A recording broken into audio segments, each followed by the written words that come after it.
I knew something was wrong the moment I opened the attic door and felt the emptiness before I even saw it. The space where my box had been, my box with 45 years of letters, was bare, a pale square of untouched wood surrounded by dust. For a second, I thought I was simply forgetting again, misplacing things the way women my age sometimes do. But no. I remembered exactly where I'd left it, and I also remembered the sound I'd heard yesterday evening, faint steps on the attic stairs that weren't mine. I don't panic easily anymore. 70 years teaches a woman to breathe through almost anything, so I stood still, hands on the railing, letting the truth reach me slowly, the way cold water does when you wade in too far. My letters were gone. All of them. The ones from my mother, written in her delicate script the year she died. The ones from my sister when she moved to Montana. The postcards from my children when they were young and still thought I was magic. And the ones from my husband. The ones that kept him alive for me long after I buried him. I went downstairs quietly, almost carefully, as if any sudden movement could undo me further. The house smelled of lemon cleaner, too strong. Not my scent. Not my hands. And then I saw her through the kitchen doorway. Claire. Standing by the sink. Humming. Wiping down the counter with the bright, brisk cheerfulness she only uses when she knows she's crossed a line, but plans to pretend she hasn't. "Morning, Margaret," she said without turning. "I tidied some things up yesterday. That attic was impossible to walk through." My throat tightened. "What exactly did you tidy?" "Oh, just old papers, boxes, clutter. Honestly, you should have tossed half of that years ago." She finally turned to look at me, smiling the kind of smile that means nothing good. "Don't worry, it's all handled." Handled. Such a small, sharp word. I felt my voice drop into a place so quiet it almost frightened me. "Claire, what did you throw away?" She shrugged lightly, as if discussing recycling. "A bunch of old letters. They were yellow and brittle and taking up space. Daniel said they were sentimental, but really, Margaret, that kind of hoarding isn't healthy at your age. You should travel lighter." I don't remember sitting down, but suddenly I was in the chair by the window, my hands in my lap, cold despite the morning sun. I heard Claire moving around me, plates, drawers, her careless rhythm, but it sounded distant, like she was in another life, not mine. I didn't shout at her. I didn't accuse. That's never been my way. Silence can reveal more truth than confrontation ever will. And in that silence, I understood something I'd been avoiding for months. Claire didn't simply dislike my letters. She disliked what they meant. Roots. History. The kind of permanence that makes selling a house difficult. She knew about the box. She knew there was one letter inside I guarded more than the rest. She'd asked about it once, too casually to be casual. And now the box was gone. I stood again, slower this time, feeling older than I had yesterday. "Where did you put the things you threw out?" "Oh, the trash truck came this morning," she said, still breezy. "Everything's long gone by now." Long gone. I walked back to the attic later, alone. The empty square on the floor looked like an accusation. But beneath the grief, beneath the shock, there was something steadier rising in me. A quiet, unfamiliar strength. I had lost more than letters today. I had lost the one document my husband had entrusted to me. The one proof that this house, our home, was mine alone. And Claire had known exactly what she was doing. I closed the attic door with a soft click. my hand steady despite everything. Age may weaken the body, but sometimes it hardens the spine. Tomorrow, I would begin finding out just how much of my life they thought they could erase. I spent the rest of the morning moving through my own house like a guest who had arrived without warning. I touched the back of the living room chair, the frame of the hallway mirror, the edge of the kitchen counter, as if each object might steady me or tell me what to do next. Nothing did. Everything felt slightly altered, as though the house itself knew something had been taken from it. Daniel called around noon. He rarely calls at that hour. He's usually racing between meetings. So I answered quickly, hoping for something warm. A small reassurance. A piece of the sun I raised. "Mom," he said, breathless, distracted. "Claire told me you two talked this morning." I felt my shoulders tense. "She threw away my letters, Daniel." There was a pause, but not the kind I wanted, the thoughtful kind, the loving kind. His was the pause of a man calculating the easiest response. "I'm sure she didn't mean anything by it," he finally said. "You know how she gets when she organizes. She's thorough." Thorough. That was one word for it. "They weren't clutter," I said quietly. "They were my life." And one of them, was important.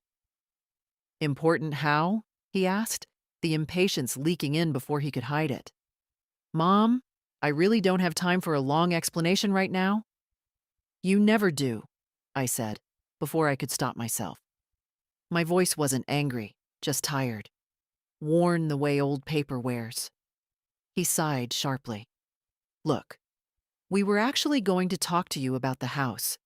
Claire thinks, well, we both think, you might be happier somewhere easier to manage. A condo, maybe. No stairs, no yard. You'd have people around. It's safer." Safer. Another useful word. "And you'd sell this house?" I asked. He hesitated again. I could almost hear Claire in the background of his mind, whispering arguments, shaping his tone. "It's just a thought," he said. "The market is strong, and you've said yourself the place is getting hard for you." I never said that. I said the gutters needed cleaning, and the garden needed better soil. But to some people, anything a 70-year-old says becomes a weakness they can use. "Daniel," I whispered, "this house is all I have left of your father." "Oh, Mom," he said lightly, almost dismissively. "Don't get dramatic." It wasn't drama. If anything, it was the first truth I'd said aloud all day. "I have to go," he added. "We'll talk this weekend. Love you." The call ended before I managed to form a reply. I set the phone on the table and sat down slowly. My knees aren't what they were at 50, but it wasn't the joints that made me move like that. It was the heaviness that comes when understanding finally lands. The understanding that your child is no longer on your side, not truly. I spent the afternoon in the garden pulling dry branches off the hydrangeas. The cold air helped me think. The garden has always been the place where I sort myself out. Plants don't lie. They don't pretend. They show you exactly what they are, even when they struggle. While I worked, I kept asking myself why Claire would throw out the letters now, why Daniel would choose this week to mention selling the house, why everything felt suddenly orchestrated, as though they'd been waiting for the right moment to corner me. The answer was simple enough. I live alone. I am 70. And they think that makes me soft. When the sun began to lower, I stood and brushed soil off my gloves. My back ached, just a little, the familiar kind of ache. But beneath it, there was a new feeling, something steady forming inside me, like a slow knot tightening. I went back inside and opened the drawer where I keep my documents. Not the letters, those were gone, but the rest. Utility statements, pension files, old insurance envelopes. I sifted through everything, searching for anything that might help me rebuild what Claire had destroyed. There was nothing yet, but there would be. Grief held me through the morning. By evening, grief had thinned, and something else had taken its place. Resolve. The quiet kind. The dangerous kind. Tomorrow, I would start looking for help. Someone who remembered my husband's arrangements better than I did. Someone who knew what that missing letter contained. I might be 70, but I was not done. And I would not be moved out of my own life by a woman who never bothered to learn it. I didn't sleep much that night. Not because of worry, though there was plenty of that, but because my mind kept circling the same thought, soft and persistent as a thumb brushing over old paper. He trusted me to keep that letter safe. My husband, my John, a man who never raised his voice, who never hurried his words, who believed that carefulness was a kind of love. I sat at the kitchen table in the early morning light, the quiet kind of light that arrives before the world remembers it has obligations. I made tea, though I barely drank it, and let my fingers trace the steam as if it could tell me something. At 70, I've learned that answers rarely come when you demand them.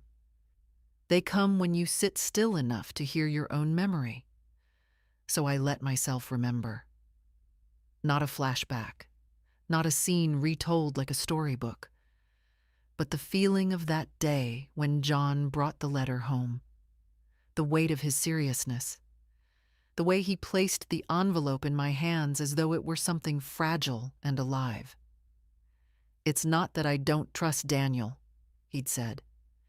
"It's that I trust the world even less." He worried about influence, about people with stronger wills than our sons. He said it gently, almost apologetically.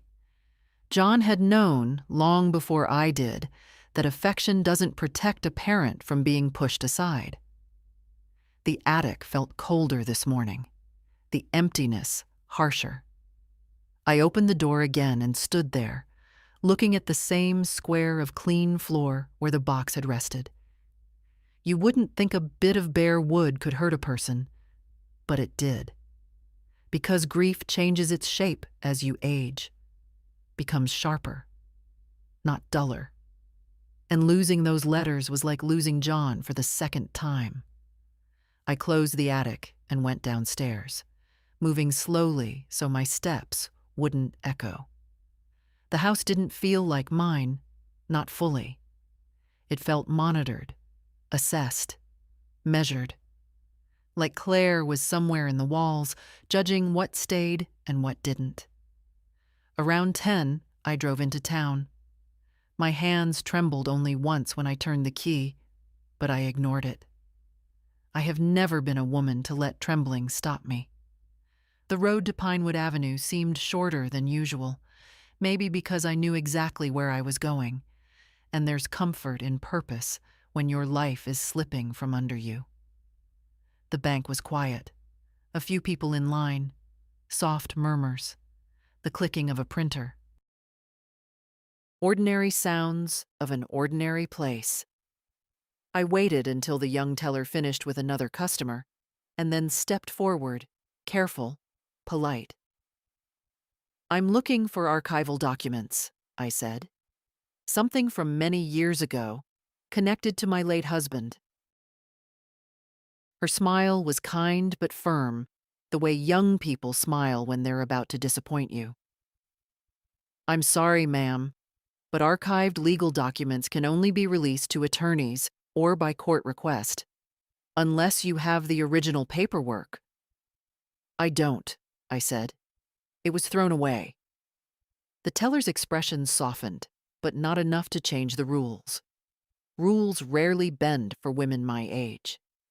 She offered me a brochure about financial services, which I didn't take. It wasn't her fault. She was doing her job. But her words echoed inside me the entire walk back to my car. Only attorneys. Only attorneys. John's attorney. If he was still alive, if he still remembered us, if his records still existed. I sat in the car with my hands on the steering wheel and felt the first stirring of something that had been dormant too long: determination. The kind that doesn't shout, doesn't rage. The kind that moves like water, carving its way through stone not by force, but by persistence. When I got home, the house was empty. Claire must have gone out. Good. I didn't want her watching me, sniffing around my movements. I went straight to my old address book, the one with soft pages and ink blots and names crossed out only when the people beneath them had died. And there it was. Faded, but legible. Mr. Harold Whitcomb, attorney. Written in John's careful script. I traced the name with my fingertip, feeling a strange mix of relief and sorrow. It had been more than a decade since John passed, more than a decade since I'd spoken to Harold. But if anyone could help me, it would be the man who drafted the letter in the first place. My heart shook a little, not out of fear, but because age makes you aware of every risk, every exertion, everything that could be taken before you have the strength to reclaim it. But I still picked up the phone, and as it rang, I realized something.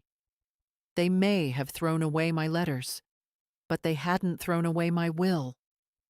Not yet. Harold answered on the third ring. His voice was thinner than I remembered, softened by age, but still carrying that steady, thoughtful cadence that once made people feel protected just by entering his office. "Mrs. Holloway?" he said, after a pause long enough for recognition to form. "Well, my goodness. It's been years. Are you all right?" People only ask that question one of two ways. His was the gentle kind. The kind meant for someone who sounds as if life has pressed too hard on her chest. I closed my eyes briefly, letting the familiarity settle me. "I'm managing," I told him, "but I need your help." There was no confusion in his silence. He had always been quicker than most. "This is about John, I assume." "Yes," I whispered. "And the house." A faint rustle came through the line, papers shifting or perhaps his hand brushing against the receiver. "I remember some of it," he said. "But I'm an old man now, Margaret. My memories have frayed like the cuffs on my shirts. Still, come by. We'll see what can be recovered." We set a time for tomorrow. He gave me the address of the assisted living home where he now lived, and I wrote it down slowly, the way my hands insist on writing at this age. Careful, deliberate, no wasted movement. After we hung up, I stayed seated with the phone in my hand.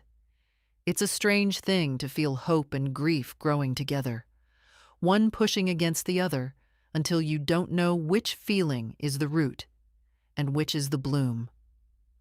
By late afternoon, Claire was home again.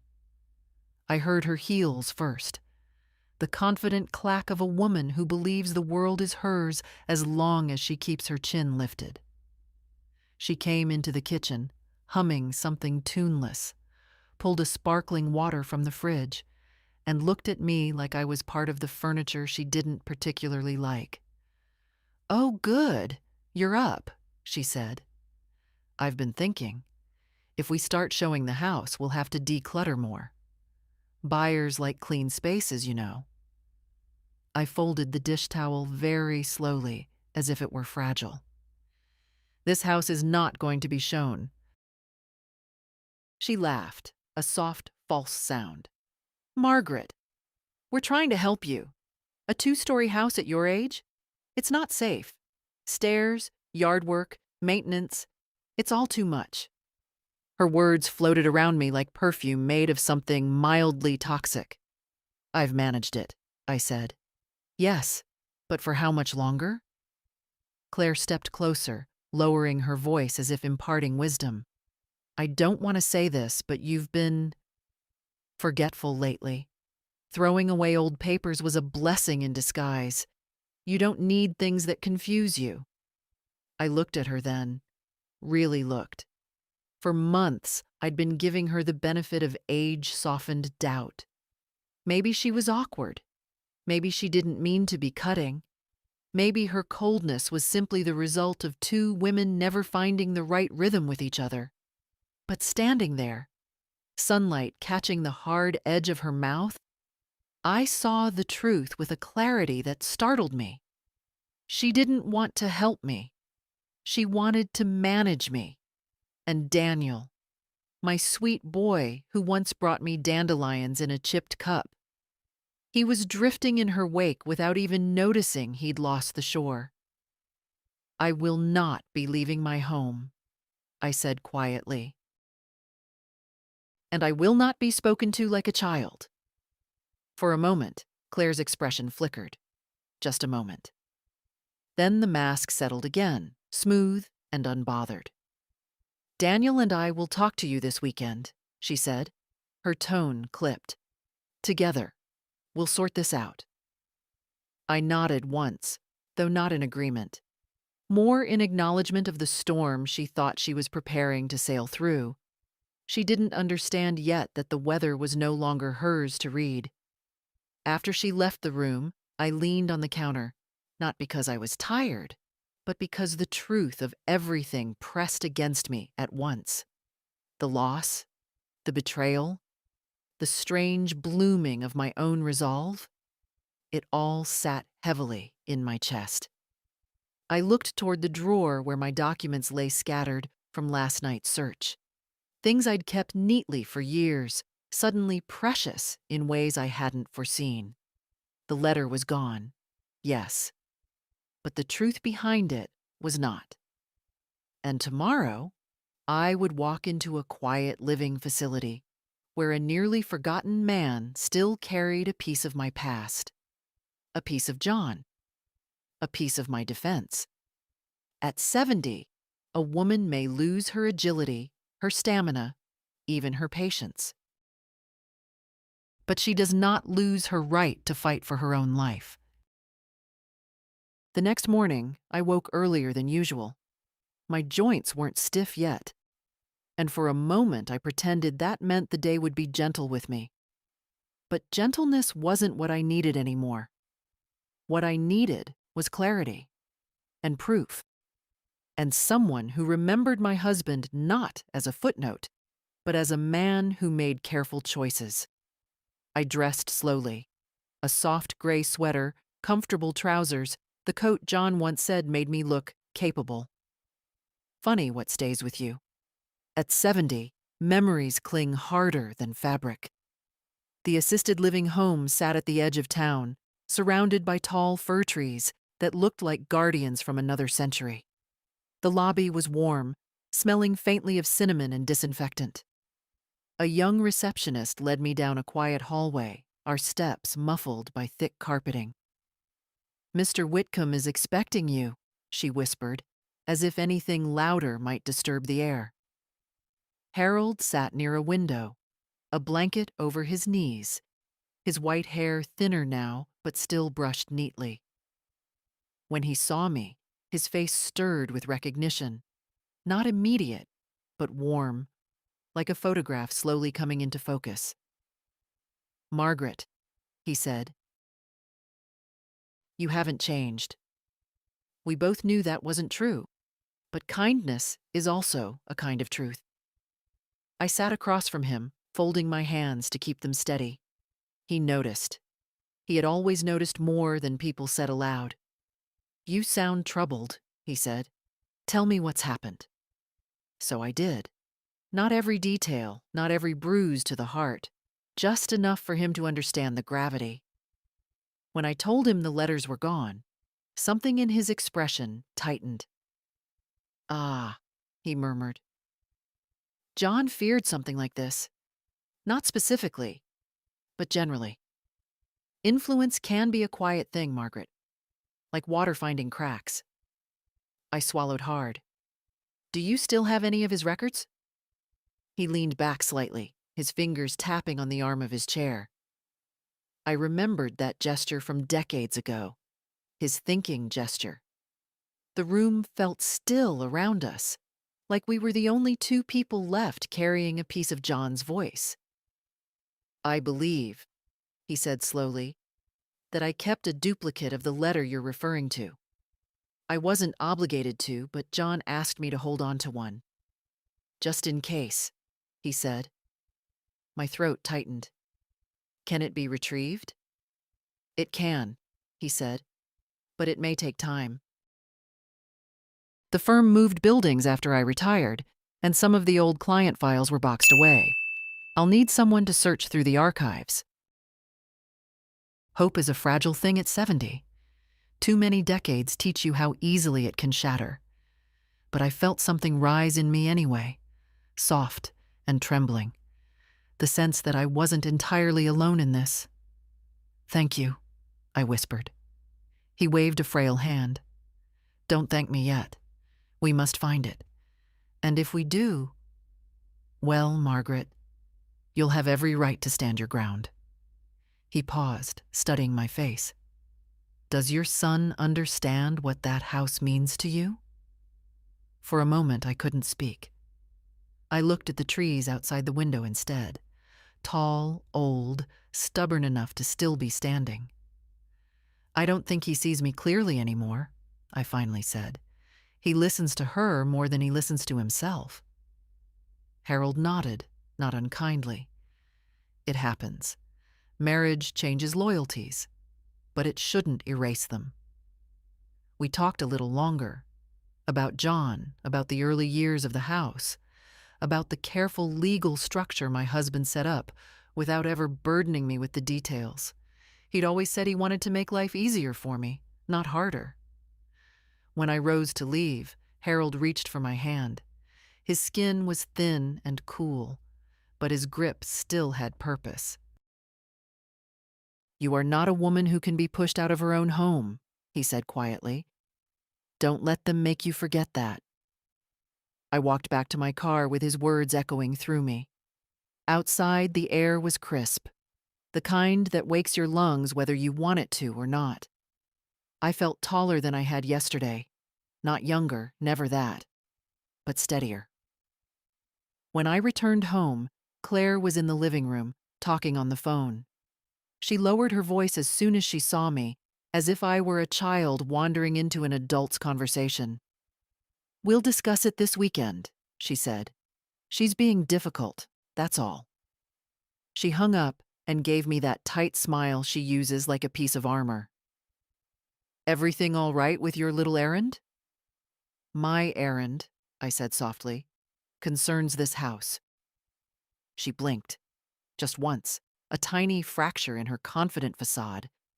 But I saw it. And for the first time, I didn't feel afraid of her. I didn't feel smaller. I didn't feel like a burden in my own home. I felt like someone who had just begun to reclaim something that had been stolen. Tomorrow, I thought, would be another step. And I was no longer walking quietly for their sake. The next day felt heavier than the last, though the sky was clear and bright in that early spring way that makes everything look slightly sharper than it should. I moved through the house slowly, not out of frailty, but thoughtfulness. At 70, you learn the value of measured steps, physical and otherwise. I expected a call from Harold's old firm, but none came. I told myself archives take time, and time is something I've learned to wait inside of, even when it hurts. Still, each hour felt stretched thin, like an old bedsheet that's been washed too many times.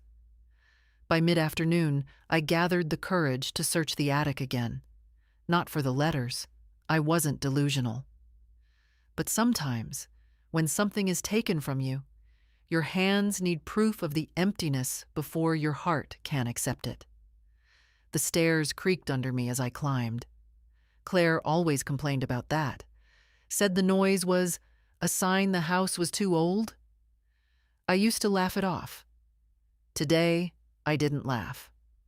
The attic greeted me with silence, as if even the dust knew to tread softly. I stood where the box had sat, touching the outline its absence had left behind.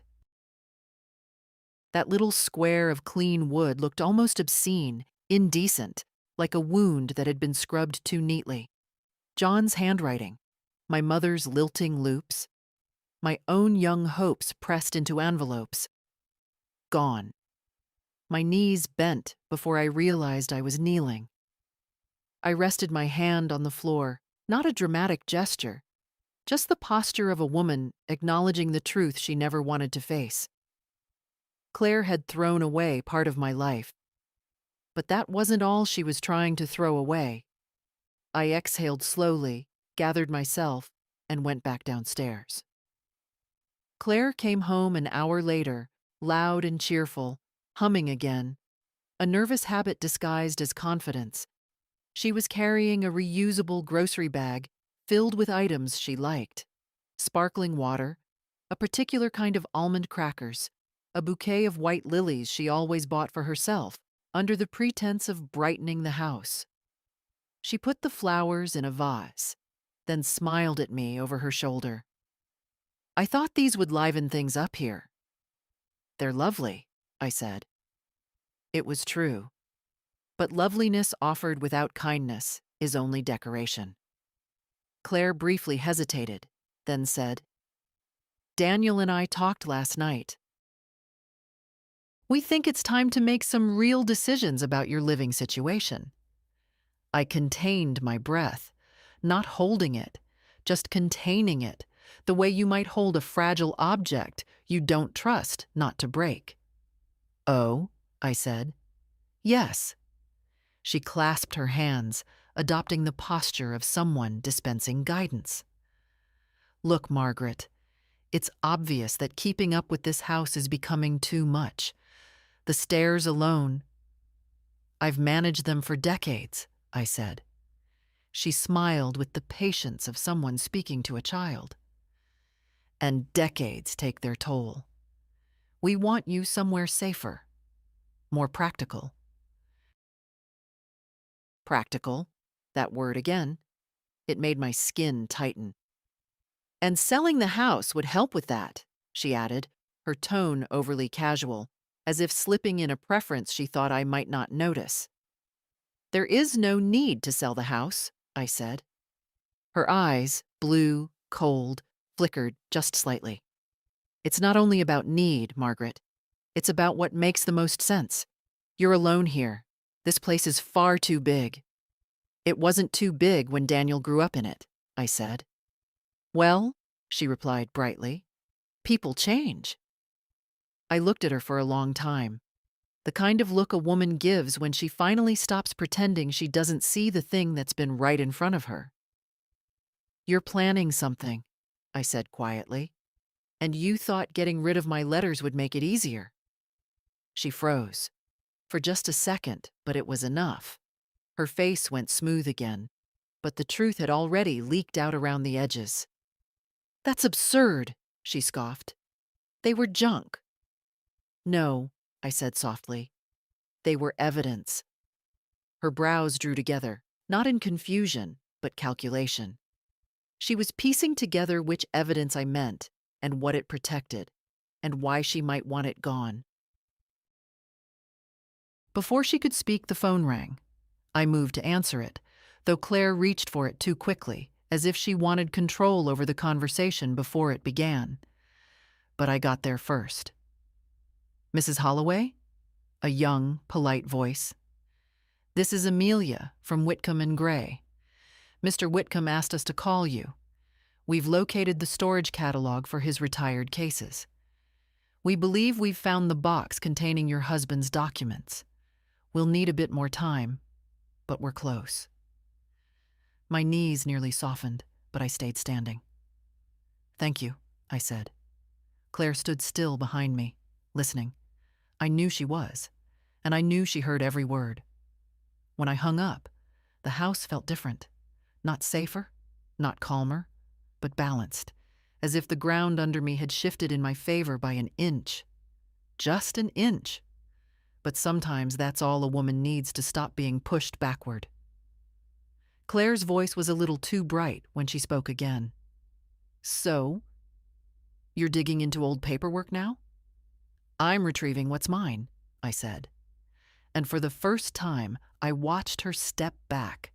Not physically, but in the way a person does when they realize the wall they were trying to corner you into has suddenly vanished. Tomorrow, I thought, would bring answers. And after that, consequences.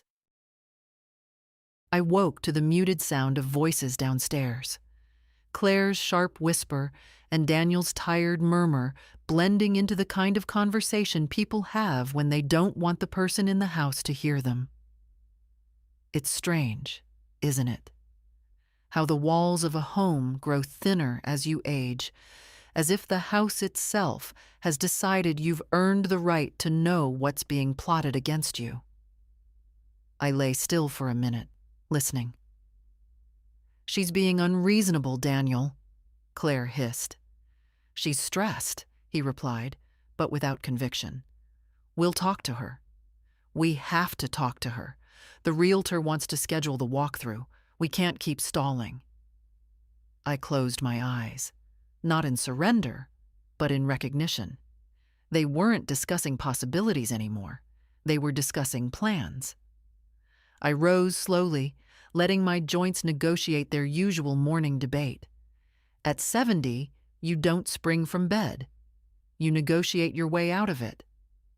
But my steps were steady as I went downstairs. They both fell silent when I entered the kitchen. Claire recovered first. Morning, Margaret. We were just talking about the house. Daniel shot her a warning glance, but it was too late. The realtor wants to come by next week, she continued, if that works for you. I poured myself tea before answering.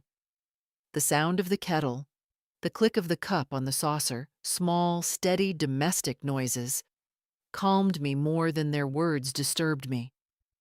No, I said. Daniel blinked. No. The timing doesn't work? We can reschedule. No, I repeated. The house will not be shown. Claire let out a breathy, incredulous laugh. Margaret, you're not listening. You can't stay here alone. This place is too much for you. It's not safe. It's not practical. You keep using that word, I said quietly. Practical for whom? Her jaw tightened. Daniel looked down at his hands like a schoolboy caught between guilt and obedience. We're trying to help you, he said. You know that. I know you believe that, I replied.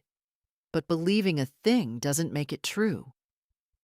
Claire stepped toward me, crossing her arms, her favorite stance when cornering someone weaker. I'm going to be very honest, Margaret, she said, her voice low and falsely compassionate. You're becoming forgetful.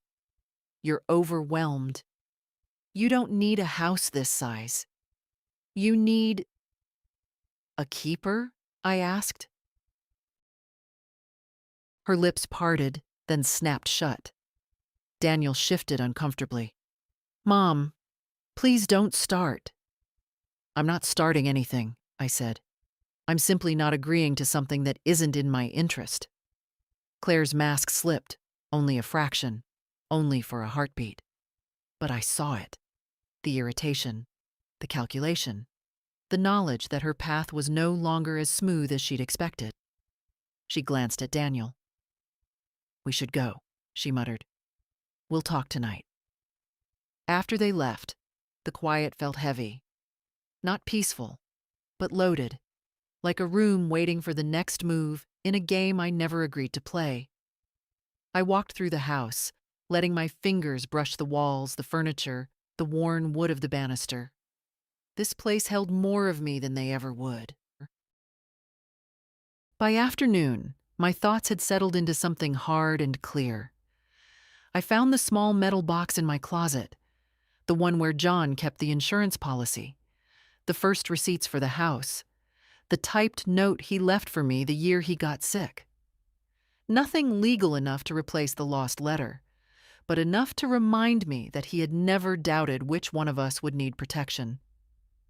The phone rang. I expected it to be Daniel, ready for another push. But it wasn't. It was Harold's law firm. "Mrs. Holloway," the young woman said, her voice tinged with the excitement of small but important victories. "We've located Mr. Whitcomb's archival box. It's intact. We'll need a bit more time to examine the contents, but the file you described appears to be included." I felt my breath catch, not sharply, but deeply, like air finding a place it hadn't reached in years. "Thank you," I said. I could barely push the words through. After the call ended, I sat down on the edge of the sofa, letting the weight of relief settle into my bones. It wasn't the end, not yet, but it was the first real step toward reclaiming what Claire thought she had erased. Evening came. The front door opened. Daniel returned alone. He looked exhausted, eyes shadowed, shoulders slumped. My son. My boy. A man pulled in too many directions, with a spine that bent too easily under a voice stronger than his. "Mom," he began, sinking into a chair. "We need to talk." I sat opposite him, not across a battlefield, just across a table. But the distance felt larger than that. He rubbed his forehead. "Claire thinks, well, we think, you're not coping well. You forget things. You misplace things." "That box wasn't misplaced," I said. He hesitated. "I know you think she shouldn't have thrown those papers out, but she didn't do it maliciously. You're blowing it out of proportion." I studied him, really studied him. And for the first time, I realized he didn't understand the situation at all. He wasn't being cruel. He was being blind. "Daniel," I said gently, "you've forgotten who I am." He blinked. "What does that mean?" "It means," I said, "that I am not a woman you can shepherd into a corner. I am not fragile, and I am not leaving my home." He stared at me as though seeing a new person entirely, someone he hadn't accounted for. The conversation ended quietly. He stood, hugged me stiffly, and left. After the door shut, I whispered to myself, to the empty house, to the memory of the man who once stood beside me. I am still here. And tomorrow they would begin to understand what that meant.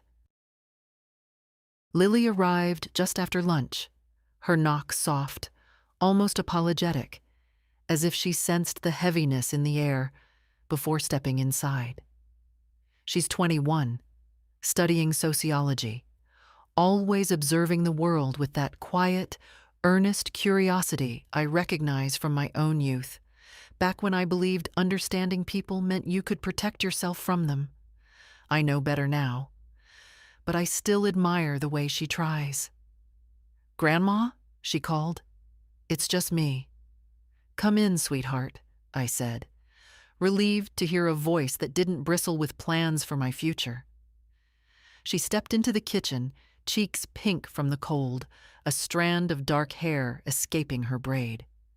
Her eyes scanned my face the way only someone who loves you can, gently, but truthfully. "You look tired," she said. "I've had a busy week." I tried to smile. "Sit. I'll make tea." She didn't argue, just shrugged off her coat and settled at the table. Some people fill a room with noise. Lily fills it with steadiness. I set the kettle on the stove, the familiar whistle eventually rising like a cue for both of us to breathe. When I sat across from her with 2 mugs, she didn't wait long. "Dad called me," she said. "He and Claire, they're talking about selling the house." I stirred my tea slowly. "Yes, They're talking. Do you want that? No, I said, and the firmness of my voice surprised even me. Lily looked down at her mug for a moment, then back at me. Grandma, what's really going on? It was the way she asked, not with suspicion, not with frustration, but with a tenderness that invited honesty. And suddenly, I felt the exhaustion of carrying the truth alone. Claire threw away my letters, I said. She frowned. Your old letters? The ones you kept in the attic? I nodded. But why would she? Then she stopped, eyes widening. She understood faster than her father ever had. Grandma, those were important to you. They were more than that, I said softly. One of them was a legal document your grandfather gave me. It proved the house was mine alone. Lily went very still. She threw that away? She knows she did. For a moment, neither of us spoke. The hum of the refrigerator was the only sound in the kitchen, steady and indifferent. Finally, Lily's voice broke the silence, quiet but fierce. They can't just push you out. You've lived here your whole life. I reached out and covered her hand. People do many things they know they shouldn't, especially when someone else whispers that it's practical. She swallowed hard. Did Dad know about the letter? No, I said. But he didn't ask either. Her lip trembled. Not for herself, but for me. What are you going to do? Harold Whitcomb might have a copy of the document, I said. His firm is searching the archives. Lily's shoulders lifted with hope. And if they find it, you'll be protected. Yes, I replied. But I'm also realizing something else. She leaned toward me, waiting. I'm realizing that I've spent too long trying not to be a burden, I said. And some people mistake care for weakness. Lily squeezed my hand. You're not weak. No, I said, but I've been quiet. Too quiet. Her eyes softened with pride, the kind a granddaughter has when she sees her grandmother stand a little taller than before. Whatever happens, Lily said, I'm on your side. It was such a simple sentence, but it felt like the first warm thing that had touched me in days. I exhaled slowly, letting that warmth settle in my chest. Thank you, I whispered. That might matter more than anything else. We sat together until the sun shifted across the kitchen floor, stretching shadows between us like threads connecting one generation to the next. And for the first time since the attic door revealed its emptiness, I felt something close to steady ground beneath me. Not safety, not victory, but support. Support is its own kind of strength. Lily returned the next morning with her hair still damp from a rushed shower, a notebook tucked under her arm, and that determined look she gets when she's made up her mind to fix something, whether the world wants fixing or not. She kissed my cheek, warm and hurried, then walked straight toward the hallway closet. Where are you going? I asked. To start looking, she said. For anything your grandfather might have kept. Receipts, notes, insurance files.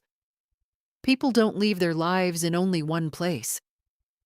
I followed her, slower but steadier. The closet was cramped, filled with winter coats, an old vacuum, a box of tangled Christmas lights. Nothing seemed promising, but Lily wasn't deterred. She knelt on the floor and began pulling out items one by one, building little islands of memory around her. Stacked papers here, envelopes there, a shoebox filled with picture frames wrapped in towels. I used to play hide and seek in here, she said, half smiling. You'd pretend you didn't see me even when my shoes were sticking out. You were easy to pretend for, I said.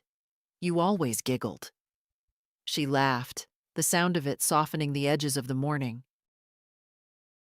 We worked together, her hands quick and youthful, mine slower, but exact. I've never been careless with my things. The irony is that Claire used that very trait against me. To someone like her, order is an invitation, an easy place to strike. We found a binder with old utility bills, neatly arranged, then a folder with insurance summaries from 30 years ago. Lily spread them on the carpet like oversized playing cards. "None of this is what we need," she murmured, frowning. "No," I said, "but it reminds me that John kept records everywhere. He didn't trust memory alone. He trusted you," she said quietly. I closed my eyes for a moment. That truth, spoken aloud, landed deep. After nearly an hour, Lily dragged out a low plastic bin I hadn't opened in at least a decade. She popped the lid and began rummaging until her hand brushed something thin and papery. "Grandma, what's this?" I knelt beside her, carefully, with the reluctant grace of 70-year-old knees, and saw a yellowed envelope tucked between old tax statements. Not the letter. I felt that immediately. But something familiar in the weight of it. I opened it gently, the way you open something you're afraid has become too fragile to survive your touch. Inside were notes written in John's hand, brief, clipped lines he'd drafted for Harold, outlining his wishes for the property should anything happen to him. They weren't legally binding on their own, but they pointed directly to the intentions behind the missing letter. Lily leaned in. "Does this help?" "It helps remind me that John meant what he said," I replied, "and that Claire doesn't understand what she's tampering with." Lily hesitated, then asked, "Do you think she did it on purpose? Throwing away the letters?" I didn't answer immediately. I folded the notes carefully, pressing them flat with my palm. "Yes," I said at last. "I think she knew the letter mattered. Maybe not exactly what it meant, but enough to want it gone." Lily's face darkened. Not with anger, but with disappointment so deep it almost looked like grief. Dad should have stopped her. "Your father," I said softly, "is trying to keep peace in a marriage that demands pieces of him he doesn't realize he's giving away." We sat in silence for a moment, surrounded by scattered papers, remnants of lives lived quietly without the expectation that someone would someday try to erase them. Lily took a breath. "Grandma, whatever happens, you're not doing this alone." I felt something warm spread through my ribs, like a small light filling the hollowed-out places the last few days had carved in me. Strength can come from within, yes. But there's another strength, quieter and sometimes more powerful. The strength of being witnessed. "Thank you," I said. "That may be what saves me." We gathered the papers carefully, sorted them into small piles, and tucked the significant ones into a new folder. Lily labeled in her neat handwriting. "House documents. Important." It wasn't the letter. It wasn't the victory. But it was a beginning. And beginnings, I've learned, often look like small things. Like a girl kneeling on a carpet, building the foundation for a fight her grandmother never wanted, but can no longer avoid. Daniel arrived in the early evening, the hour when the house fills with shadows and every sound seems sharper. He didn't knock. He rarely does anymore. Just let himself in and called out, "Mom? Can we talk?" I knew from his tone that this conversation wasn't his idea. Claire's fingerprints were all over it. "I'm in the dining room," I said. He appeared in the doorway, hands shoved into his coat pockets, looking like a man uneasy in his own skin. That was new. Or maybe I had simply failed to see it before. He sat across from me, tapping his foot lightly against the floor, an old habit from childhood. I used to place my hand on his knee to steady him. Today, I let the tapping continue. "Mom," he began, "Claire and I are worried about you." I folded my hands. "Is that so?" "Yes," he said quickly, relieved to skip to the part he'd rehearsed. "You've been distant and forgetful. And honestly, this house is overwhelming. It's time to start making decisions that are good for your future." "My future?" I repeated softly. "Where is Claire this evening?" "She thought it best if I talked to you alone," he said. Of course she did. Claire knows I'm less likely to bite when Daniel's the one holding the leash. He sighed and pulled a document from his coat. A crisp envelope, official looking, the kind printed at a business center that charges by the hour. "I brought something," he said. "It's nothing drastic. Just a power of attorney form. Temporary. It would let us help you with the financial decisions and the sale." "No," I said. He blinked. "At least read it." "No. Mom, please." His voice tightened. "We're trying to help you. You're making this harder than it needs to be." I looked at him for a long moment, seeing not the man, but the boy beneath the man. The boy who once clung to my hand crossing streets, who used to ask me if thunder could break the sky. I felt love, deep and steady, and I felt something else beside it. The sudden certainty that love does not excuse surrender.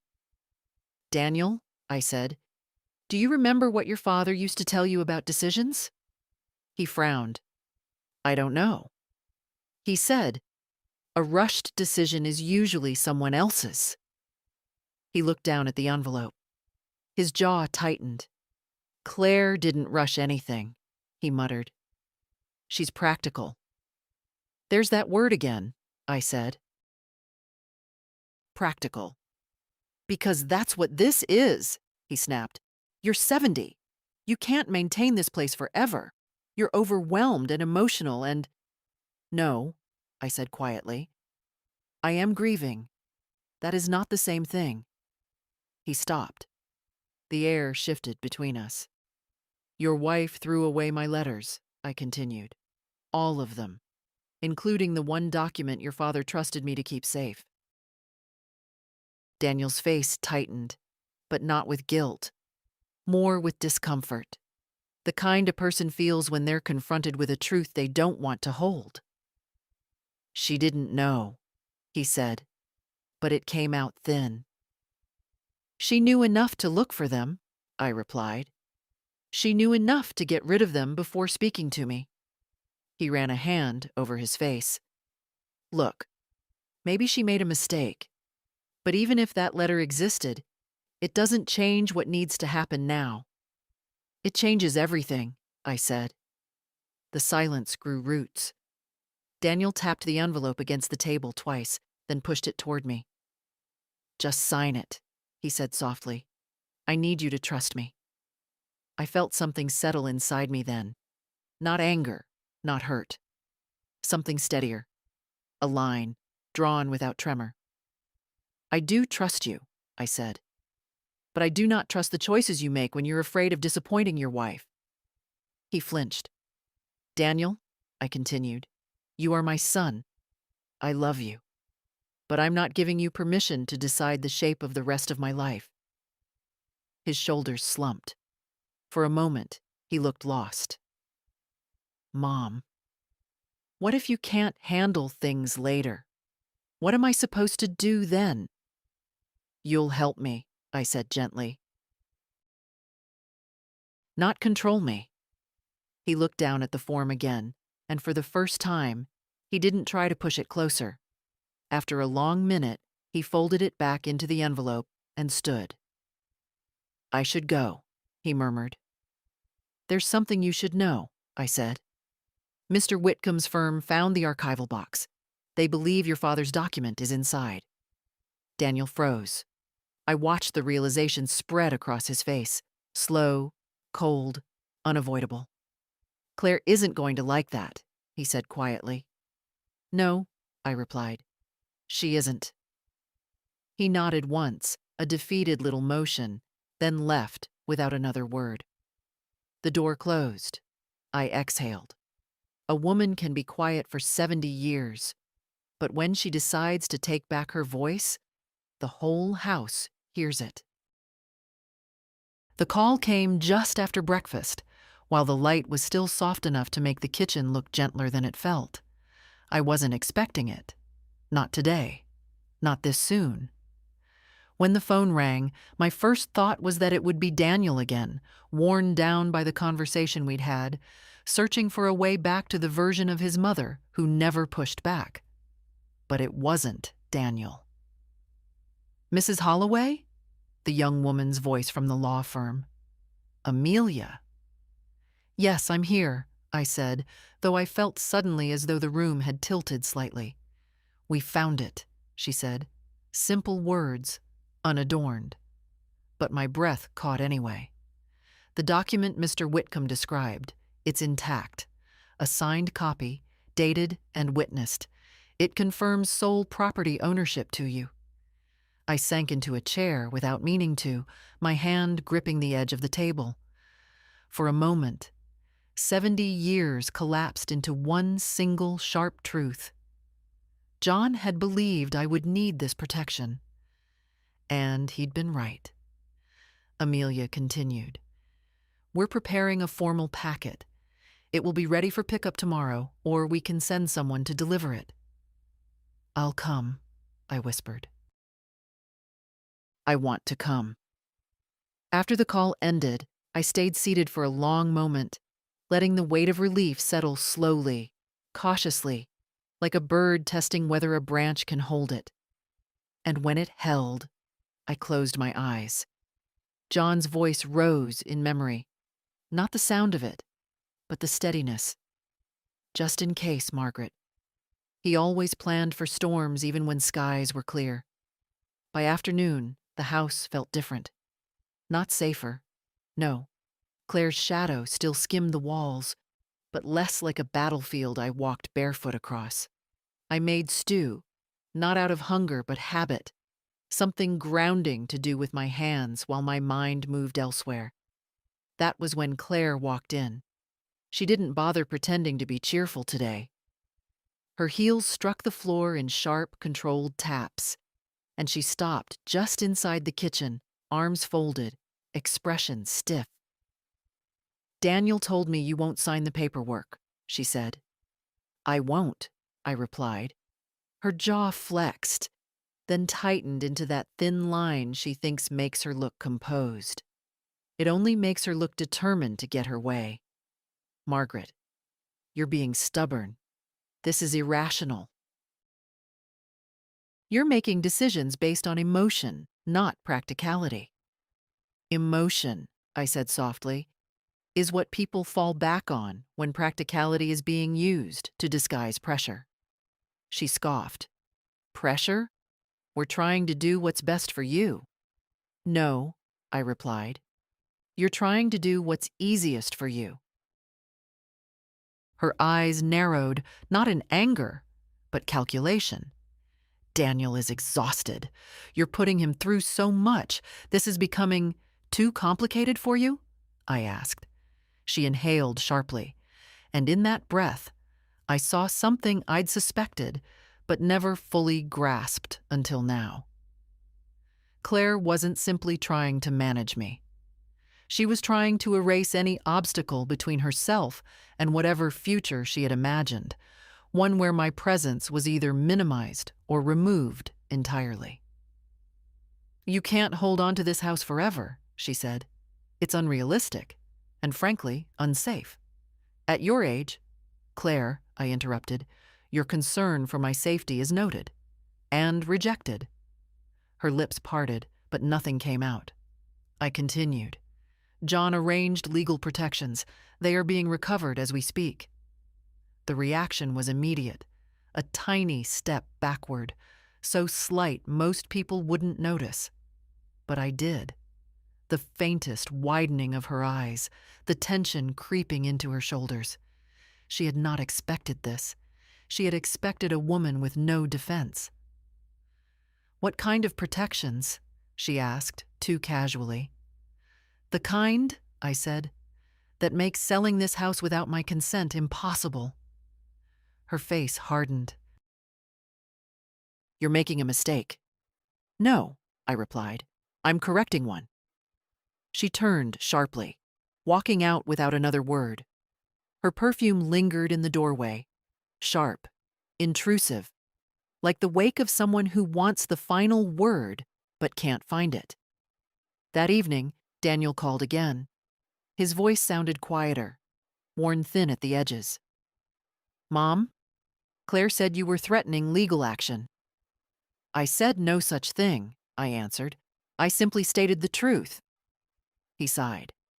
"She's upset." "She's upset because her plans are changing," I said. "Not because she cares about me." He didn't argue. Not because he agreed, but because he could no longer deny how reasonable my voice sounded. Steady, calm, unshaking. "Mom," he whispered. "What happens now?" "Now," I said gently. "We wait for the truth to come home." He didn't know what that meant, but he would. Tomorrow, I would walk into the law office and hold the document that proved what I'd known all along. I was not just the aging woman in the house. I was the owner of it, and no one, especially not the woman trying to tidy me out of her way, would take it from me. I didn't dress up for the meeting. At 70, you stop adorning yourself for validation and start dressing for steadiness. A dark cardigan, comfortable shoes, my hair combed back. I wanted to look like myself. Nothing more, nothing less. The law office was small, tucked between a dentist and a real estate agency, with a brass bell on the door that chimed softly when I entered. A young man greeted me, then guided me to a private room where Amelia waited with a slim folder placed carefully in front of her, like something delicate. "Mrs. Holloway," she said, smiling warmly, "we found everything Mr. Whitcomb remembered." She slid the folder toward me. My hands didn't tremble, but they felt heavy, as if they understood the weight before they even touched the paper. Inside was the duplicate letter. John's handwriting, Harold's signature, a witness line, and clear, unambiguous language stating that the house, our house, belonged solely to me. For a moment, I didn't breathe. It wasn't victory I felt. It was recognition.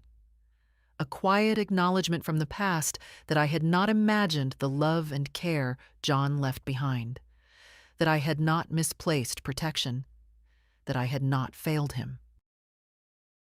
Amelia explained the next steps: notarized copies, the process of reaffirming ownership with the county, instructions for what to do if anyone attempted to challenge it. Her voice was gentle, reassuring, but I hardly heard the details. I was tracing John's name with the edge of my thumb, the curve of his J, the firmness of his pen. Proof of a promise he made when he still believed our son would always stand with me. When I finally left the office, the wind felt sharper, the sun brighter. I drove home slowly, letting the world move around me while I held the folder close, as though it might slip away if I eased my grip. Claire's car was already in the driveway. Of course it was. She was standing in the living room when I walked in, arms tightly crossed, her voice taut with impatience. "Daniel said you went to some lawyer today. What exactly are you planning?" I set my purse down with deliberate care. "Not planning, confirming." Her jaw tightened. "Margaret, enough with the cryptic answers." I opened the folder and placed the letter on the coffee table between us. "This," I said softly, "is what your decluttering didn't manage to erase." She stared at the document, color rising in her cheeks. Not the flush of embarrassment, but the flush of realization. The kind a person gets when they understand the game they were winning has suddenly changed boards. "What is this supposed to prove?" she asked, but her voice lacked its usual polish. "That the house is mine," I replied. "Legally, entirely, unquestionably mine." She looked up sharply. "Daniel and I were trying to help you." "No," I said, not unkindly. "You were trying to help yourselves." Her lips trembled with a restraint she rarely bothered to use. "So what now?" "You're going to keep living here until you can't walk up the stairs?" "I will live here," I said, "until I choose not to. Not you, not Daniel." I saw something flicker in her eyes then, a realization deeper than anger, a recognition that I was not the obstacle she'd assumed, but the boundary she could not cross. She opened her mouth, closed it, then finally said, "Daniel won't like this." "He'll learn," I replied. Claire turned away sharply, her heels cutting little staccato notes into the floorboards as she moved toward the door. And for the first time in months, no, years, I didn't feel smaller in her presence. I felt exactly my size. A 70-year-old woman standing in the center of her own life, holding proof that she still belonged to herself. The house felt strangely lighter the next morning, not physically, but in the way a place feels when a truth has finally been spoken inside its walls. I walked from room to room with the steadiness of someone reacquainting herself with her own territory. Nothing had changed, and yet everything had. It's astonishing how much space dignity takes up once you let it return to the room. After breakfast, I brought the folder to the dining table and laid it out carefully. Not to read it again, I already knew every line by heart, but to decide what would follow. A woman my age doesn't waste steps. Every action must matter. The first thing I did was call the bank. I asked, not timidly, not if someone had the time, but plainly, clearly, to schedule a meeting to update my accounts and remove Daniel's name from anything that gave him access. The woman on the phone didn't question me. People rarely question quiet certainty. Then I called my insurance provider, then my pension office, then the county records department. One by one, I touched every place in my life where influence could sneak in through a crack. And with each call, I felt myself reclaiming something I hadn't realized I'd slowly surrendered over the years: my authority.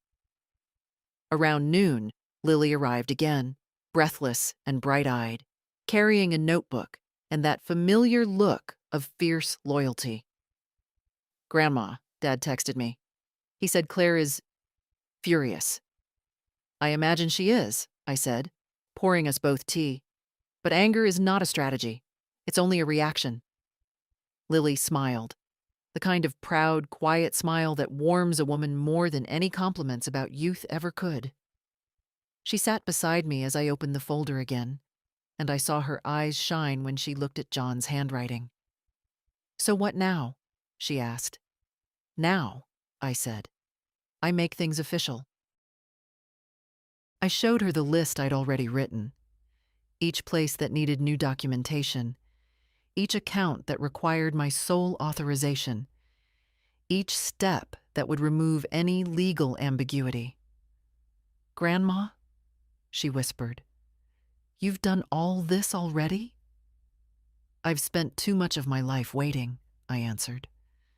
"Waiting for people to remember I deserve respect. Waiting for people to treat me kindly without being asked." I lifted my gaze to hers. "Age has taught me something, Lily. You cannot wait for others to guard your dignity. You must guard it yourself." She reached for my hand, squeezing it with a fierceness that steadied me even more. "I'm proud of you." I exhaled softly. 70 years of quiet doesn't disappear overnight, but it can shift, slowly, then suddenly, into something firmer. In the afternoon, I drove to the county recorder's office. A young clerk notarized the updated documents, scanning everything twice, then 3 times, treating the letter as though it were a relic from another era. In a way, it was. It was proof of care, proof of foresight, proof that someone, once, believed my security mattered. When I left the building, the sky was overcast, but I felt lighter than I had in months, maybe years. Home again, I sat at my kitchen table, John's old chair opposite me, empty but present, and began writing a new will. I didn't overthink it. I didn't hesitate. I simply wrote the truth of my heart. The house would go to Lily, only Lily, not to punish Daniel, but to protect him, from his wife, from his own weakness, from the choices he would someday regret if someone didn't draw the line for him. When I finished, I signed it with a slow, deliberate hand. I wasn't angry. I wasn't triumphant. I was certain. And certainty, I've learned, is the quietest form of power. Daniel came by just after dusk, when the sky had faded into that deep blue that makes the windows look like mirrors. I heard his car door shut softly, not with the irritation of yesterday, but with something closer to hesitation. A man walking into a conversation he knows he can't control. When he stepped inside, he didn't call out for me like he usually does. He found me in the living room, sitting with a blanket over my knees, not because of the cold, but because some evenings require weight you can choose. "Mom," he said quietly, "can we talk?" I nodded, watching him take a seat across from me. Claire wasn't with him. The absence of her presence felt like the first honest thing he'd offered in months. He cleared his throat. "Claire told me what happened. The letter. The document." "I assumed she would," I said. He didn't meet my eyes. "She's upset." I studied him. The slope of his shoulders, the way his hands twisted together, the traces of the boy he once was flickering through the man trying to find his footing. "Daniel," I said softly, "being upset is not the same as being right." He flinched, just a little. "I know, I didn't realize how important that document was." "Dad never told me." "Your father trusted me to keep it safe," I said. "He didn't think he needed to explain it to anyone else." Silence settled between us, thin but taut. He finally looked up. "Why didn't you tell me?" he asked. It wasn't accusation. It was something closer to woundedness. "Because," I said gently, "I wanted to believe you didn't need protection from your own wife's ambition. I wanted to believe you would never let anyone make decisions for me without my consent." He opened his mouth, then closed it. His eyes glistened, not with tears, but with the uncomfortable realization that comes when a person sees their own reflection more clearly than they want to. I didn't mean to push you," he said. "Claire she thinks about things differently. She's practical." That word again. I sighed. "Do you know what practicality becomes in the wrong hands? A knife, a quiet one." He swallowed hard. "She didn't mean to hurt you." "But she did," I replied. "And you followed her lead." His voice cracked. I'm trying to do the right thing." "I know." And I did. But trying isn't the same as standing up." He looked away again, ashamed. We sat there a long moment, listening to the creak of the settling house. This house he once ran through, laughing. This house he had been willing to sell without looking back. Finally, he whispered, "Are you going to take legal action against us?" The question wasn't afraid. It was defeated. "No," I said. "I'm simply protecting what is mine." He nodded slowly. "And Lily? What about her? She told me you two have been organizing things. There was no accusation in his tone, only curiosity, a little fear, and beneath it, something tender, the desire to still be part of my life. Lily listens, I said. She sees me, that's all. His eyes softened, painfully so. I don't want to lose you, Mom. You won't, I said. But you may lose the version of me who stayed quiet to keep the peace. He exhaled shakily. I suppose I deserve that. No, I said gently. You deserve a chance to be better. He nodded, the smallest movement, but honest. Can we start over? He asked. I felt something warm move through my chest. Not forgiveness, not yet, but the space where forgiveness might someday live. Yes, I said, but this time, on equal ground. He stood, hesitated, then bent and kissed the top of my head like he used to when he grew taller than me. For a brief moment, I closed my eyes. When he left, the house felt full again. Not with tension, but with possibility. Quiet, tentative, fragile, but present. I stayed in the living room long after the door clicked shut, listening to the whisper of my own breath. At 70, the victories you win aren't loud.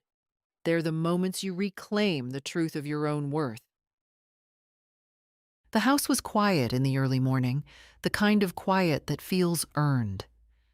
I wrapped a shawl around my shoulders and stepped out onto the porch, where the boards were cool beneath my slippers and the air smelled faintly of wet earth.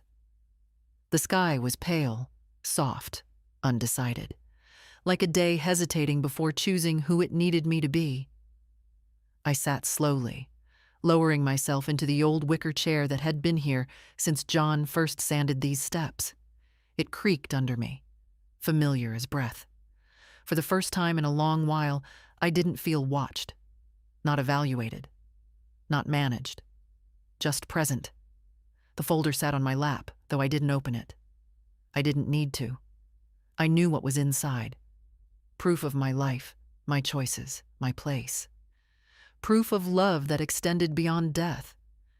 Proof that silence and patience are not the same as surrender. Birds rustled in the cedar tree. Somewhere down the road, a dog barked. I could hear the world waking slowly, but I didn't rush to meet it. A woman who has fought for her dignity doesn't hurry. Lily arrived mid-morning, slipping onto the porch with the ease of someone who belongs there. She sat beside me without speaking, tucking her knees up under her sweater. Dad called, she said after a while. He told me he's giving you space. That's kind of him, I replied. It's more than he wanted to do, she said. But he's trying. Yes, I agreed. Trying matters. It's the only bridge people can still cross after they've lost their way. She looked at the yard, the old maple, the cracked bird bath John once insisted on fixing, but never did. You're keeping it, she said softly. The house.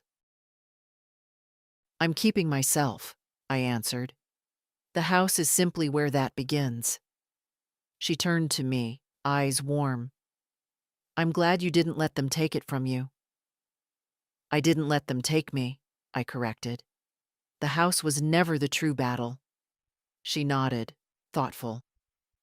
Then she rested her head lightly against my shoulder, and for a moment we breathed as one. Two women, two generations, both learning in different ways how to hold their ground. Later, after she left, I walked through each room, touching the walls, the corners, the door frames. Not out of sentimentality, but acknowledgement. These rooms had witnessed my quiet years.